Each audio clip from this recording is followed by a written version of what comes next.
And I've had that experience reflected by a lot of people, that transition uses every bit of them. Oh, well then swap, Peter, if you want to. Yeah, we often ask the groups who come on our training what it is about transition that really attracted them. It's permaculture with knobs on. One of the things that comes across very strongly is how powerful this positive visioning for the future is in drawing people in. And for me, that's one of the most powerful things that any of us can do at this time. Close your eyes and imagine, what would your community look like if you have the future that you really want for your children? What would that look like? What would it feel like? What does it taste and smell like? What are you eating? You know, what do you wear? What do the buildings look like? What are people doing in their days? How do they look when you look into their eyes? Those sort of questions are really powerful, I think, for people to come out of the despair and have a sense that there could be another future. You know, if we don't do that visioning and imagining the world we want and then take steps towards it, we're going to get a world that somebody else wants. So at a personal level, for most people, as they wake up or, you know, come into a realisation that the world's not going to carry on as it is today, you know, initially it's often a very isolated place to be. Yeah, and it's so hard to kind of, so hard to, like, I'm the crazy person in the room, and I think...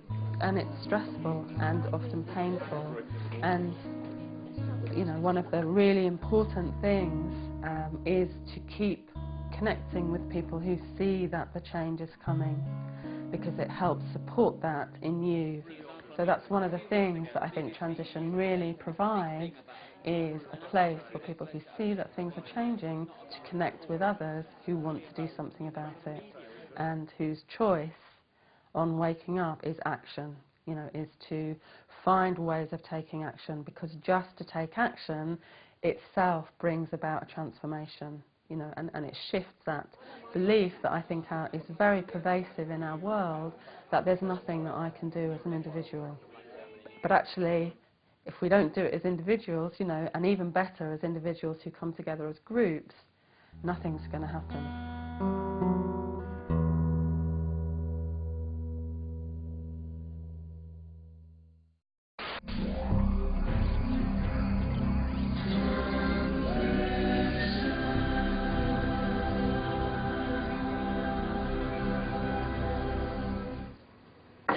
Welcome to TNS News, Totnes News Station. I'm your lead anchor, Colin Parker, and tonight's top stories. Coldest weather since records began, way back in 1802. We go over to our weather reporter, Donald Carter, for more information. We definitely wanted the ideas to be coming from them and to be a genuine expression of what they'd learned, what they discovered.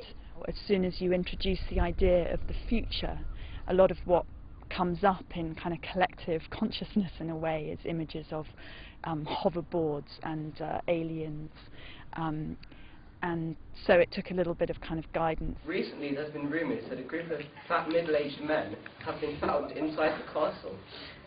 They've been using small children, many as young as 8, with plastic forks to be digging for oil that has been found underneath the castle. There's been a very bad amount of oil in this country for the past 20 or so years. People told stories about their schools, about celebrity culture, all sorts of wonderful, wild ideas. I see, but what about your clay? Surely they must be made by machines. We press them ourselves, with material made from blind nuns in Austria. To envision something positive, we show the possibility of how it could be different and then find ways of moving towards it. And that feels absolutely essential to what transition tells us about the power of storytelling, really.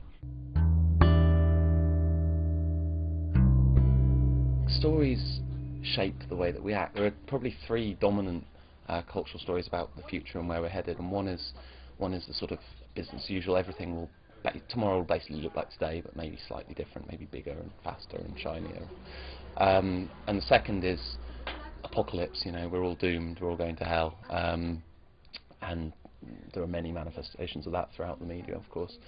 And the third is probably this sort of idea that technology will solve all our problems, and maybe ultimately end up with Star Trek or something, like exploring the universe.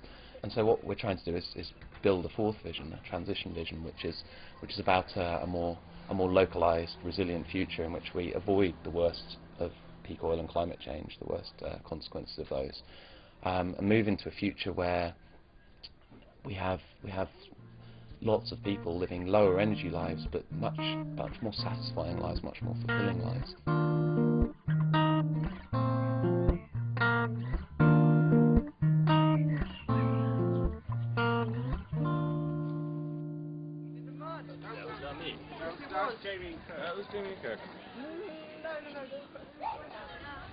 Well, the reason for making the oil memorial was to try and get people to understand in the school just how much was dependent on oil.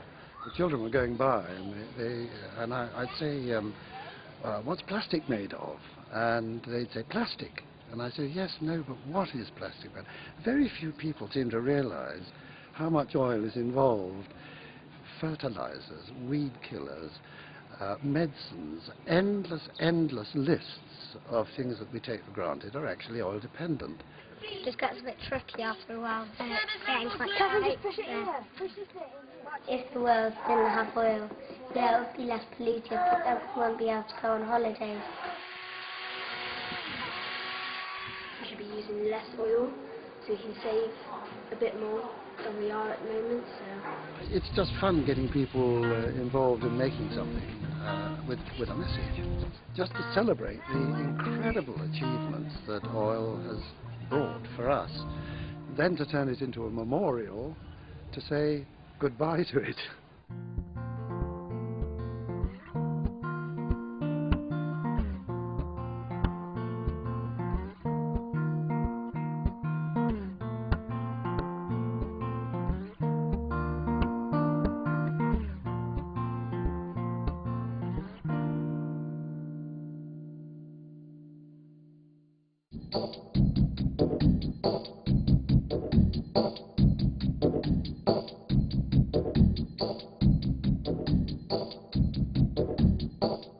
We're starting a process today which is very exciting, because in a year's time we're working up to having a big trash catchers carnival in Tooting. We're using recycling as a metaphor to enable people to start to reimagine their relationship with their community, with the planet. We're going to use the material that they bring with them to transform it into something beautiful.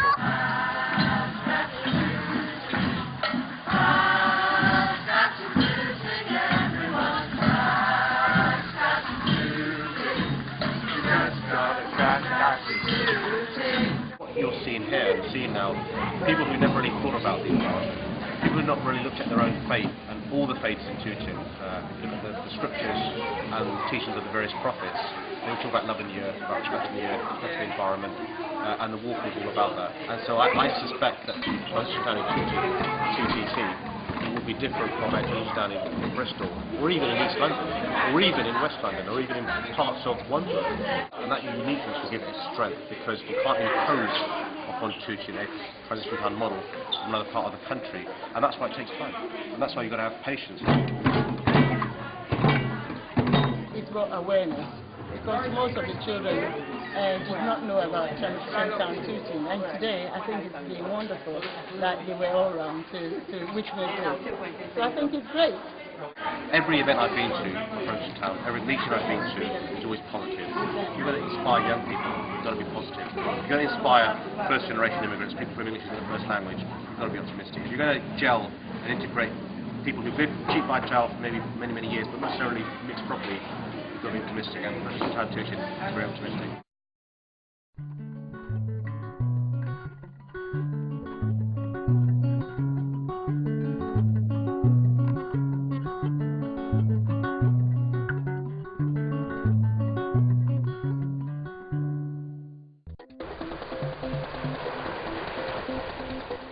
I've been involved with Transition 10 With down here in West Cornwall for the last 2 or 3 years. We operate a fleet of electric cars and vans which we've been using in different projects. Cornwall's a big tourist destination, so hopefully get people to arrive by more sustainable means, namely the train, and then use an electric vehicle while they're here for part of their transport for their daily excursions. Electric cars are very efficient because for the energy put into them, most of that energy gets translated into movement. In a normal car, like a petrol car or a diesel car, you lose a lot of the energy as sound, as heat. A modern diesel engine may get to sort of 50% efficiency, so you're losing half the energy that's contained in the fuel. Electric cars can be about 90%. The effective CO2 emissions of the car based on dirty energy, so that's from coal, from gas-fired, etc. This is still only half the emissions of a comparable car.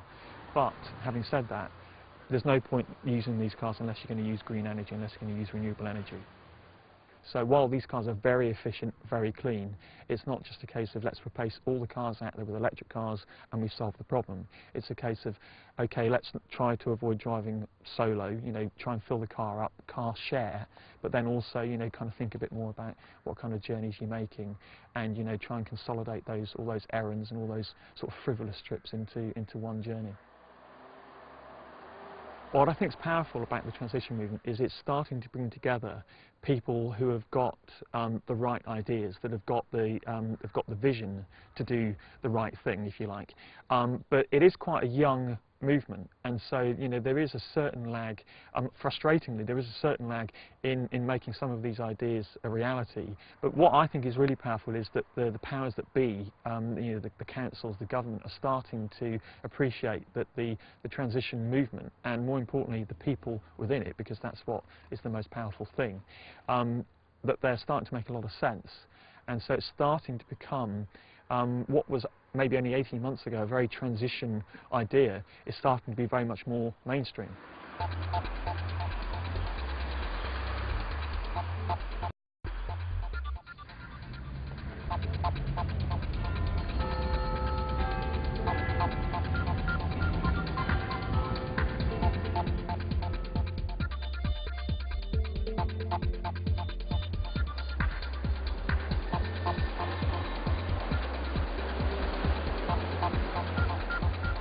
I'm hoping that Rob will inspire the representatives who have come today to hear him speak to take up the mantle of transition towns as a project which all our market towns can adopt in unison with each other. We're moving from a time where our consumption of fossil fuels, be it oil or gas, is the key factor in our economic success, our sense of well-being, our personal prowess, to a time when our dependency on fossil fuels is our degree of vulnerability. That's the key message, I think, for today. The whole sense of a town being in transition from what it is today to what it could become tomorrow in terms of resilience is the thing that really captured my imagination and made it exciting for me. This idea of resilience is really important. So resilience is the ability of a community or an individual or a settlement or a nation to withstand a shock from the outside. How do we design into our towns and settlements and cities the ability to adapt and change quickly and to become much more responsive to what's happening around them? This is the town of... What we've really developed so far is the transition bit, which is the grassroots model, the bottom-up model. So it's fascinating to start really exploring what it looks like when a local authority starts to come the other way. And then really you start to move to what actually local democracy was always intended to be about, where the community is driving things, making decisions, having a vision, driving things forward, and the local authority's role is to facilitate and enable that. Actually, there is the potential in this to create something really quite extraordinary. And there is potential within addressing these issues for an economic, social and cultural renaissance, the likes of which we have never seen. There's something about the transition idea which is really sticky, and it sticks itself onto all kinds of different things, and you see that all over the place, just people get it and they go, oh, I see, oh, okay. This is a process which acts as a catalyst. This isn't a process that comes along with all the answers in a little box and opens up the box and just gets them all out. This is a process that you start and you catalyse and you have no idea where it's going to go or what's going to come out of it. What does a local authority look like whose development plan for the next 20 years is based on the end of the age of cheap oil, on cutting carbon by 9% a year like we actually are going to need to. You know, what does that look like? It's an enormous question, but what's really exciting is today